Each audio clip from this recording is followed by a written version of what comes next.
Oke, baik, selamat pagi, Ama, Akong, dan Bapak Ibu sekalian. Bisa dengar suara saya ya? Oke. Nah, puji Tuhan ya, kita bisa kembali berkumpul bersama-sama di pagi hari ini untuk bersekutu di persekutuan Usia Indah meskipun melalui Zoom ya. Dan biarlah kita di momen Natal ini juga kita bisa terus bersuka cita di dalam Tuhan. Nah, sebelum kita mendengarkan firman Tuhan, kita berdoa bersama-sama terlebih dahulu. Mari kita bersatu di dalam doa. Tuhan Yesus, kami bersyukur di pagi hari ini Tuhan mengumpulkan kami untuk bersekutu bersama-sama di dalam persekutuan usia indah. Tolonglah kami agar kami bisa sungguh-sungguh memuji Tuhan dan bahkan bisa fokus mendengarkan kebenaran firman-Mu. Pimpin kami di saat ini dalam mendengarkan firman-Mu, agar kami bisa mengerti firman Tuhan dengan baik. Ampuni kami dari dosa dan pelanggaran kami. Dalam nama Tuhan Yesus kami berdoa dan bersyukur. Amin. Oke, nah, judul atau tema dari renungan kita di pagi hari ini yaitu persembahan bagi Sang Juru Selamat. Oke, persembahan bagi Sang Juru Selamat. Nah, di momen-momen Natal ini tentu ada banyak bercerita tentang kelahiran Tuhan Yesus ke dunia ini untuk menyelamatkan kita dari dosa-dosa kita. Dan kita juga telah mendengar banyak cerita bagaimana Tuhan Yesus yang adalah Allah, dia adalah datang ke dunia untuk menyelamatkan kita. Nah, tapi kita sebagai orang-orang percaya, apa respon yang bisa kita berikan kepada Tuhan? Apa yang kita bisa berikan kepada Tuhan sebagai ucapan syukur kita? Karena Dia telah rela datang ke dunia ini untuk menyelamatkan kita. Nah, tentu salah satu respon yang mungkin bisa kita tunjukkan, ekspresikan, yaitu melalui persembahan yang kita bisa berikan bagi Sang Juru Selamat ini. Nah, pagi hari ini kita berkumpul untuk merenungkan makna persembahan yang kita bawa kepada Sang Juru Selamat kita, yaitu Tuhan Yesus Kristus. Nah, di dalam ayat-ayat yang barusan kita baca tadi, di dalam Matius pasal 2, ayat 9 sampai 11, di sini menceritakan, memberitahukan kepada kita bagaimana orang-orang Majus setelah mereka mendengar berita kelahiran tentang Tuhan Yesus, mereka melihat bintangnya dan bahkan respon mereka, mereka pergi untuk mencari Sang Juru Selamat itu. Dan ketika mereka mendapatkannya, mereka memberikan persembahan kepada Sang Juru Selamat ini. Nah, kalau kita melihat ceritanya dari awal, kita tahu bahwa di daerah situ ada orang-orang Majus dari timur, Alkitab katakan. Ya, orang-orang Majus itu berbicara tentang orang-orang yang ahli dalam perbintangan, yang orang-orang terpelajar. Jadi mereka mengamat-amati bintang, mereka mempelajari. Nah, kenapa? Karena mereka menanti-nantikan satu bintang yang spesial yang akan menuntun mereka kepada Sang Juru Selamat. Nah, dikatakan mereka ini dari timur. Nah, dari timur Yerusalem, kemungkinan dari Persia ya.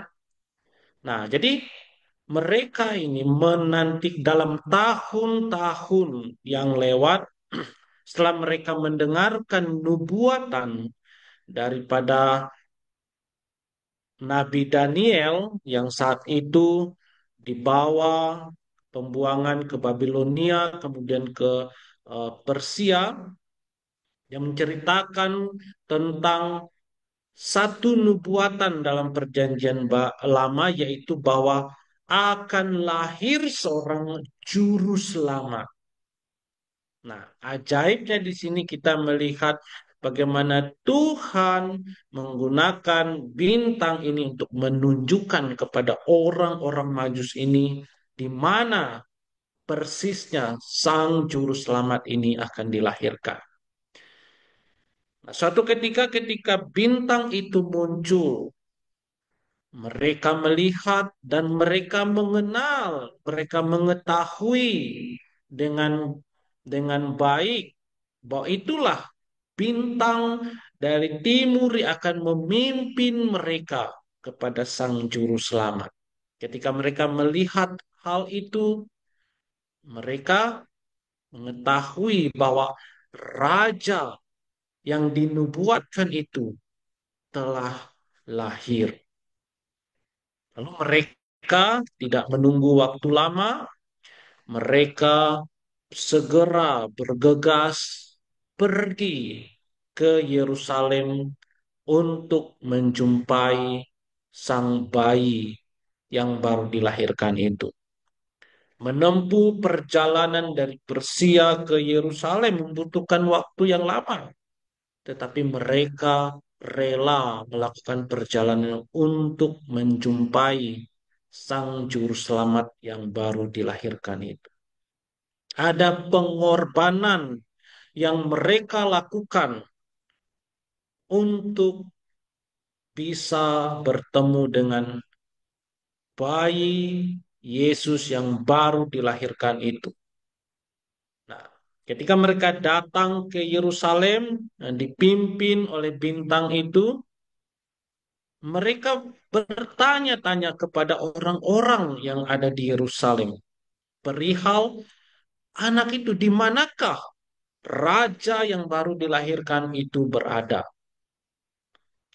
Nah, kita tahu bahwa saat itu di Yerusalem yang menjadi raja atau yang memerintah yaitu Raja Herodes.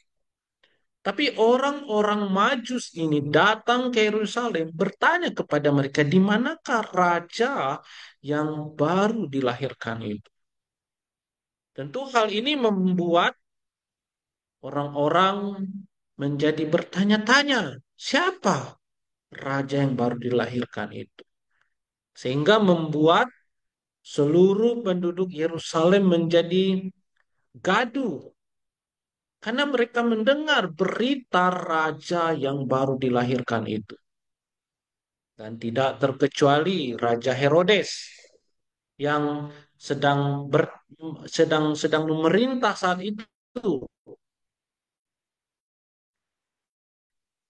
Tentu hatinya dia juga ingin mengetahui siapa raja yang baru dilahirkan. Raja Herodes dia memanggil ya semua imam kepala dan ahli Taurat dan juga memanggil orang-orang ahli yang ada di Yerusalem. Dan dia menanyakan perihal di mana persisnya bayi itu dilahirkan. Raja Juru Selamat yang baru dilahirkan itu berada. Nah, Raja Herodes dia juga ingin mengetahui di mana raja itu berada. Ketika para imam menanyakan para ahli Taurat, dikatakan ada mereka yang mengetahui segala nubuatan dalam perjanjian lama. perihal tentang kelahiran sang bayi, tentang tempat di mana Raja Juru Selamat ini dilahirkan. Tentu sebagai ahli Taurat, ahli Alkitab, ahli Perjanjian Lama, mereka mengetahui di mana persisnya. Dan mereka berkata kepada Raja Herodes, di Bethlehem di tanah Yudea. Karena demikianlah ada tertulis dalam kitab Nabi. Nah, jadi ahli atau para imam atau ahli-ahli Taurat ini mereka mengetahui, mereka membaca dalam perjanjian lama bahwa ada nubuatan, bahwa raja yang akan lahir ini lahir di sebuah kota yang bernama Bethlehem di tanah Yudea. Nah, dari mana mereka mengetahui nubuat ini? Yaitu dari kitab Perjanjian Lama, yaitu kitab Nabi. Salah seorang nabi pernah memberitahukan tentang kelahiran Sang Juru Selamat ini. Nah, tentu seorang nabi di sini merujuk kepada Nabi Mika yang ditulis jauh sebelum kelahiran Tuhan Yesus. Nah, kalau kita membaca di Mika 5 ayat 1 ya, katakan tetapi engkau hai Bethlehem Efrata, hai yang terkecil di antara kaum-kaum Yehuda, daripadamu akan bangkit bagiku seorang yang akan memerintah Israel, yang permulaannya sudah sejak purbakala, sejak dahulu kala. Nah, jadi Nabi Mika ketika dia menulis atau memberikan nubuatan ini jauh sebelum Tuhan Yesus dilahirkan.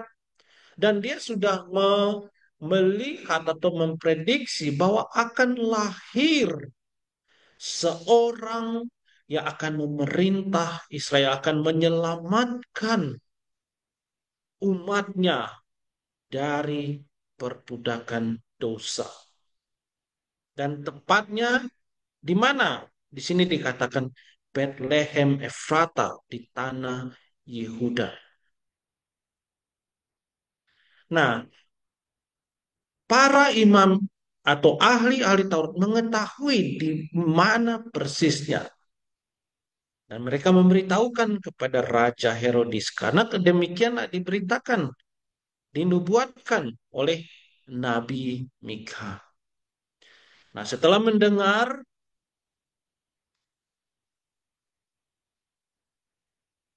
informasi atau berita dari para imam atau ahli Taurat itu, respon daripada Herodes kita melihat di sini. Dia memanggil orang Majus yang datang ke Yerusalem. Dan dia memerintahkan kepada mereka supaya mereka mencari anak itu, ya, mencari anak itu dengan teliti, bertanya kepada bila mana bintang itu nampak. Jadi Raja Herodes dia mau mengetahui lebih jelas lagi dari sudut pandang orang Majus ini. Bila mana mereka melihat bintang itu, dan bahkan dikatakan di sini dia menanyakan kepada orang Majusi dengan teliti, artinya dengan sangat rinci, detail, ya. Dia menanyakan informasi kepada orang Majus apa yang mereka ketahui tentang kelahiran Sang Juru Selamat itu. Dan bukan hanya itu saja, tetapi Herodes juga menyuruh mereka untuk pergi dan menyelidiki dengan seksama hal-hal mengenai anak itu. Nah, bukan hanya saja memberitahukan pengetahuan apa yang mereka ketahui tentang anak itu, tapi juga menyuruh mereka untuk memeriksa dengan teliti, ya. Dan bukan hanya itu saja, tetapi juga Herodes mengatakan kalau kamu sudah menemukan di mana bayi itu berada, maka kembalilah kepada kabarkanlah supaya aku pun datang menyembah dia. Nah, tentu Raja Herodes dia mempunyai motivasi yang tersembunyi. Dia tidak sungguh-sungguh mau datang menyembah kepada raja yang baru dilahirkan ini. Kenapa? Karena dia adalah seorang raja. Bagaimana seorang raja baru dilahirkan, dia mau datang menyembah pada raja yang baru ini? Tentu tidak akan bisa terjadi. Nanti kita akan lihat alasannya ya, atau bukti bahwa Raja Herodes tidak sungguh-sungguh. Nah, mendengar perintah daripada Herodes ini, orang-orang Majus mereka segera berangkat untuk melihat, menemukan di mana bayi itu berada. Dan tiba-tiba mereka melihat bintang yang dari timur itu muncul dan berjalan mendahului mereka. Inilah ajaibnya daripada Tuhan Allah. Tuhan menggunakan bintang ini untuk memimpin, menuntun orang-orang Majus yang menantikan kedatangan Juru Selamat ini. Ia memakai bintang ini untuk menunjukkan jalan di mana Sang Juru Selamat ini dilahirkan, berada. Nah, ketika mereka melihat bintang itu, tentu dengan hati yang bersuka cita, ya, mereka sangat bergembira melihat bintang itu. Dan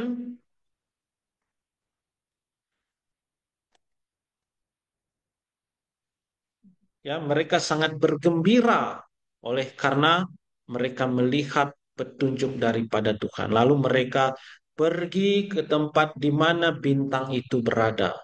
Dan di sana mereka masuk ke dalam rumah di mana Yusuf, Maria, dan bayi itu berada. Dan mereka menemukan mereka di sana. Dan apa yang mereka lakukan? Mereka sujud menyembah Dia.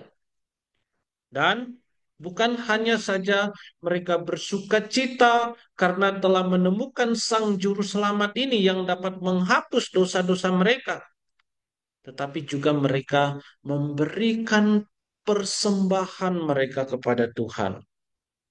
Firman Tuhan katakan mereka pun membuka tempat harta bendanya dan mempersembahkan persembahan kepadanya, yaitu emas, kemenyan, dan mur. Inilah respon atau reaksi daripada orang-orang Majus ini. Ketika mereka menemukan Sang Juru Selamat, Raja yang baru dilahirkan itu, mereka bersuka cita. Mereka bergembira karena sekarang mereka telah melihat bayi itu yang bisa menyelamatkan mereka dari dosa-dosa mereka. Sebagai ungkapan rasa syukur mereka, sebagai respon mereka oleh karena kebaikan Tuhan kepada mereka, mereka memberikan persembahan kepada Tuhan, itu berupa emas, kemenyan, dan mur. Nah, tentu Bapak Ibu kita tahu semua emas. Sini berbicara tentang sesuatu sesuatu hal atau harta yang paling bernilai, yang paling berharga bahkan sampai saat ini. Ya kan yang terbaik emas berbicara tentang value atau harganya yang tak ternilai. Ya, tetapi orang-orang Majus ini mereka datang memberikan persembahan yang terbaik, bahkan yang tak ternilai. Paling berharga sekalipun dalam hidup mereka, mereka mau persembahkan kepada Sang Juru Selamat ini. Mereka memberikan dengan hati yang sukacita. Karena mereka sekarang telah menemukan dan melihat Sang Juru Selamat ini. Mereka mempersembahkan, memberikan persembahan mereka berupa emas, harta yang paling berharga dan bernilai mungkin dalam kehidupan mereka. Lalu apalagi yaitu kemenyan berbicara tentang aromatik, tentang bau-bauan yang biasa digunakan oleh ritual agama dalam upacara sebagai dupa. Nah, kemenyan ini juga merupakan sebuah persembahan yang paling bernilai juga karena tidak umum bagi orang-orang memilikinya. Tetapi orang-orang Majus ini sekalipun ini adalah harta yang berharga bagi mereka, tapi mereka rela mempersembahkan untuk Tuhan. Dan kita juga melihat mur, yaitu berbicara tentang kegunaan yang biasa digunakan dalam balsam dan pengawetan jenazah. Dan ini juga menimbulkan bau yang begitu harum, yang begitu eh, membuat seluruh ruangan bisa menjadi wangi. Dan ini dibuat dengan bahan-bahan yang khusus, yang berharga, yang kualitas tinggi juga. Nah, jadi ketiga persembahan, jenis persembahan ini merupakan sesuatu hal yang paling berharga, bernilai. Bukan hanya saja di zaman dahulu, bahkan sekarang pun kita melihat hal-hal yang dikatakan ini, yang dibicarakan ini juga merupakan hal yang masih sangat berharga dan bernilai dalam kehidupan kita sehari-hari. Tetapi orang-orang Majus, mereka dengan rela hati, dengan senang hati memberikan persembahan mereka kepada Tuhan sebagai ungkapan rasa syukur mereka kepada Sang Juru Selamat ini. Karena dialah yang dapat menyelamatkan kita dari dosa-dosa kita. Harta di dunia ini tidak bisa menyelamatkan kita dari dosa-dosa kita. Uang kita tidak bisa menyelamatkan kita dari dosa-dosa kita. Hanya satu-satunya yang bisa menyelamatkan kita yaitu Sang Juru Selamat. Maka dikatakan Sang Juru Selamat. Orang satu-satunya yang bisa menyelamatkan kita. Kita tidak bisa. Kenapa? Karena kita ini semua adalah orang berdosa. Saya orang berdosa. Bapak Ibu juga orang berdosa. Kita semua orang-orang berdosa. Nah, sebagai hukuman atas dosa, maka semua manusia akan mati. Lambat atau cepat atau lambat. Semua orang pasti akan menghadapi yang namanya kematian. Termasuk juga saya. Jadi kematian akan pasti akan tiba bagi setiap orang. Nah, kenapa manusia harus mati? Ya karena hukuman atas dosa. Nah, bukan hanya saja ketika kita mati lalu selesai begitu saja. Urusan kita selesai begitu saja. Tidak. Kita masih mempunyai roh di dalam tubuh kita. Memang tubuh jasmani kita akan dikuburkan dan akan terurai menjadi debu tanah kembali. Tapi roh kita yang diberikan oleh Tuhan, kemana roh kita akan pergi?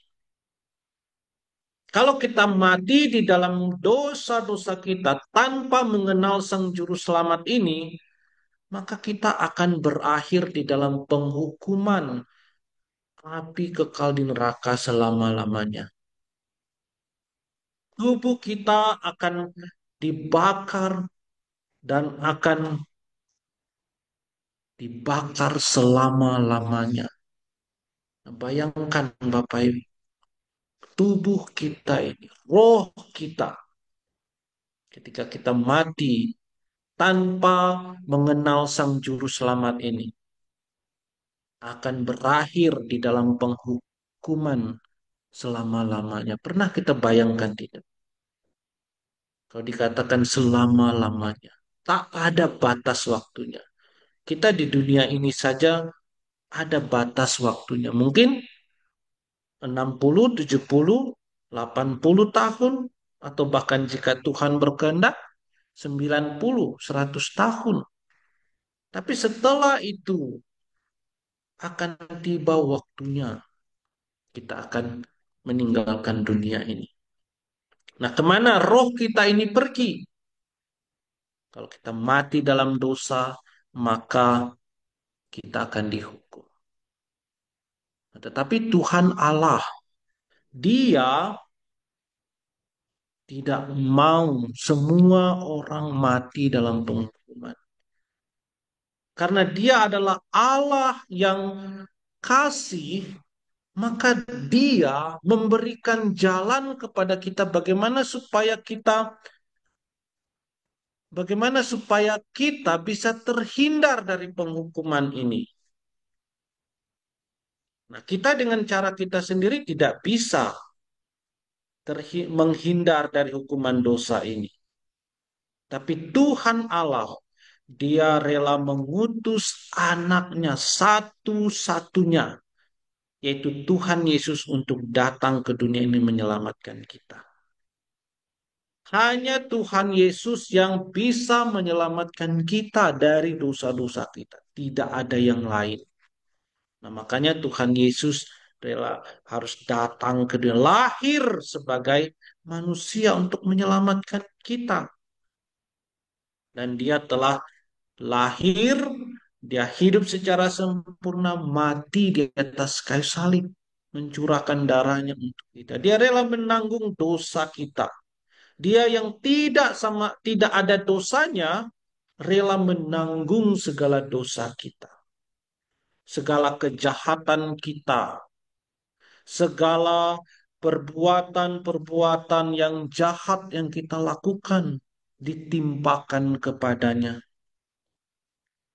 Dia yang tidak berdosa sama sekali, dia rela datang ke dunia untuk menyelamatkan kita dari dosa-dosa kita. Nah, inilah kasih Allah yang begitu besar bagi kita. Dia rela mati dan bangkit pada hari yang ketiga untuk memberikan kita pengharapan hidup yang kekal. Nah, jadi Bapak Ibu, bagaimana supaya kita bisa terhindar dari hukuman dosa? Yaitu kita harus sungguh-sungguh mengenal Sang Juru Selamat ini. Kita harus sungguh-sungguh percaya kepada Sang Juru Selamat ini yang telah lahir ke dunia. Dan kita setiap kali bulan Natal kita merayakan tentang kelahiran Sang Juru Selamat ini. Nah, apakah Bapak Ibu sudah sungguh-sungguh yakin dan percaya bahwa kita sudah benar-benar percaya kepada Sang Juru Selamat ini? Nah, kalau kita sudah sungguh-sungguh mengenal dan percaya kepada Sang Juru Selamat ini, puji Tuhan, ya, karena kita mempunyai pengharapan hidup yang kekal. Nah, sebagai respon kita sebagai anak-anak Tuhan yang telah mengenal Sang Juru Selamat ini, apa yang bisa kita berikan kepada Tuhan? Nah, seperti orang-orang Majus, mereka membawa persembahan mereka kepada Tuhan. Mereka memberikan persembahan yang terbaik untuk Tuhan. Nah, tetapi Bapak Ibu, persembahan bukan hanya berbicara tentang harta yang bisa kita berikan kepada Tuhan, tetapi kita juga bisa berikan persembahan kita kepada Tuhan berupa hidup kita, pelayanan kita kepada Tuhan. Nah, meskipun kita sudah lanjut usia ya, mungkin kita sudah tidak punya kekuatan lagi untuk bisa berbuat banyak bagi Tuhan. Tapi Bapak Ibu kita bisa membagikan pengalaman kita sebagai orang percaya kepada anak cucu kita, menceritakan kepada mereka tentang kebaikan Tuhan kepada anak cucu kita. Nah, ini juga merupakan persembahan kita kepada Tuhan. Hidup kita, kesaksian kita sebagai orang-orang percaya. Nah, apakah Bapak Ibu di momen-momen Natal ada menceritakan pengalaman Bapak Ibu dalam mengikut Tuhan kepada anak cucu? Apakah Bapak Ibu ada menceritakan tentang Tuhan Yesus yang telah lahir ke dunia ini untuk menyelamatkan kita kepada anak cucu kita?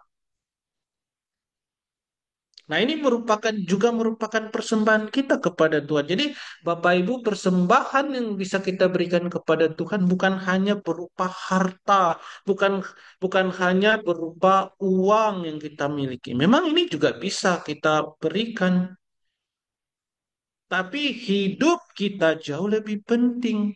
Kesaksian kita sebagai orang-orang percaya itu juga adalah persembahan yang terbaik bagi Tuhan, bagi Sang Juru Selamat ini.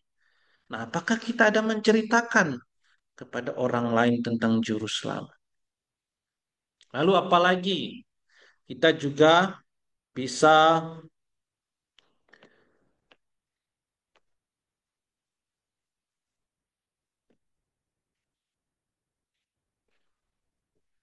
kita juga bisa terus memperkuat kehidupan doa dan ibadah kita. Ya, doa-doa kita sangat berharga dan memiliki kekuatan besar di hadapan Tuhan.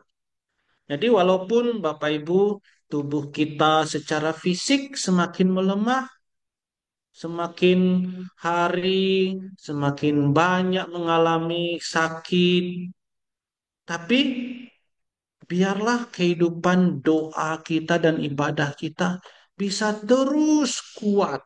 Semakin hari semakin melemah, semakin kuat ya, semakin giat, semakin tekun dan semakin rajin. Walaupun terkadang sebentar-sebentar kaki kita sakit, atau punggung kita sakit, atau tangan kita sakit. Nah, itu wajar karena semakin bertambahnya usia, kita merasakan hal yang demikian. Tetapi biarlah kehidupan doa kita dan ibadah kita terus meningkat, jangan menurunnya Bapak Ibu. Dan ini juga bisa menjadi kesaksian bagi anak cucu kita. Walaupun dia mereka akan melihat bagaimana kehidupan rohani kita sebagai orang-orang percaya. Nah, ini juga bisa menjadi persembahan yang terbaik yang bisa kita berikan kepada Tuhan. Lalu apalagi? Kita juga harus terus ingat apa yang Tuhan telah kerjakan bagi kita untuk menyelamatkan kita. Pengorbanan yang Tuhan Yesus telah tunjukkan kepada kita harus memotivasi kita untuk terus giat melayani dan terus mengikut Dia sampai seumur hidup kita. Kita lihat apa yang Tuhan Yesus telah lakukan bagi kita. Ya kan, Dia rela menanggung derita, Dia rela dihina,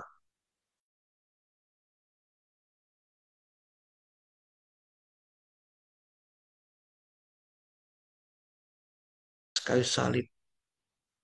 Pengorbanan yang tidak pernah bisa kita bayangkan. Sakit tapi Tuhan Yesus rela melakukannya untuk kita. Nah, apakah dengan melihat pengorbanan yang Tuhan Yesus lakukan, memberikan kita semangat, motivasi untuk melayani Dia dan mengasihi Dia dan mengikut Dia sampai selama-lamanya, meskipun dalam keterbatasan fisik. Ya, meskipun kita mengalami keterbatasan secara fisik, mungkin kekuatan kita sudah melemah, kondisi otot-otot tangan kita sudah tidak mampu bekerja lagi untuk Tuhan. Tapi biarlah hati kita tetap terus semangat, mau melakukan apa yang kita bisa untuk Tuhan. Nah, contohnya seperti apa? Mungkin kita bisa ajak teman kita. Ya, kita punya ada teman kan? Kita bisa ajak mereka untuk datang. Kita bisa doakan mereka. Kita juga bisa sharing kepada mereka, ceritakan kepada mereka tentang pengalaman hidup kita bersama Tuhan Yesus. Dan kita sendiri harus setia mengikut Tuhan sampai akhir hidup kita. Ya. Nah, jadi persembahan bagi Sang Juru Selamat adalah respon atau rasa ucapan syukur kita karena Dia telah rela lahir ke dunia, mati bagi dosa-dosa kita. Dan persembahan ini bisa berupa harta yang kita miliki, berupa uang kita, tapi juga bisa berupa hidup kita, kesaksian kita sebagai orang-orang percaya. Nah, jadi Bapak Ibu sekalian, kiranya di momen Natal ini kita bisa semangat, kita bersuka cita untuk memberitakan tentang kelahiran Juru Selamat ke dunia ini kepada anak dan cucu-cucu kita. Dan kita ingat bahwa ini adalah persembahan yang bisa kita berikan kepada Tuhan melalui hidup kita, kesaksian kita. Ya, nah jadi kiranya kita bisa mengerti, kita bisa paham tentang firman Tuhan ini dan kita bisa ingat ya. Nah, kita bisa melayani Tuhan meskipun tubuh kita semakin melemah dengan cara memberitakan tentang Tuhan Yesus kepada orang lain. Ya, kiranya Tuhan menolong kita. Mari kita berdoa. Tuhan Bapa di sorga, kami bersyukur melalui teladan orang-orang Majus yang dengan sukacita, dengan rela hati, setelah menemukan Sang Juru Selamat, mereka memberikan persembahan yang terbaik sebagai rasa ungkapan syukur mereka kepada Tuhan Yesus. Bapa di sorga, bantulah kami para usiawan agar kami juga bisa mengikuti teladan yang baik ini, memberikan persembahan kami kepada Sang Juru Selamat, baik berupa harta maupun berupa kesaksian hidup kami. Tolonglah kami ya Bapa, agar di momen momen Natal di bulan Desember ini kami juga bisa menyaksikan, menceritakan kepada anak cucu kami bahwa Tuhan Yesus lahir ke dunia untuk menyelamatkan kami orang-orang berdosa. Pakailah hidup kami sebagai persembahan yang berbau harum di hadapan Tuhan. Berkati para usiawan agar mereka bisa terus kuat di dalam iman kepada Tuhan Yesus. Meskipun secara tubuh, secara jasmani, kekuatan kami semakin hari semakin melemah, tapi biarlah iman kami semakin hari semakin bertumbuh di dalam Tuhan Yesus. Kami berdoa dan bersyukur hanya dalam nama Tuhan Yesus. Amin.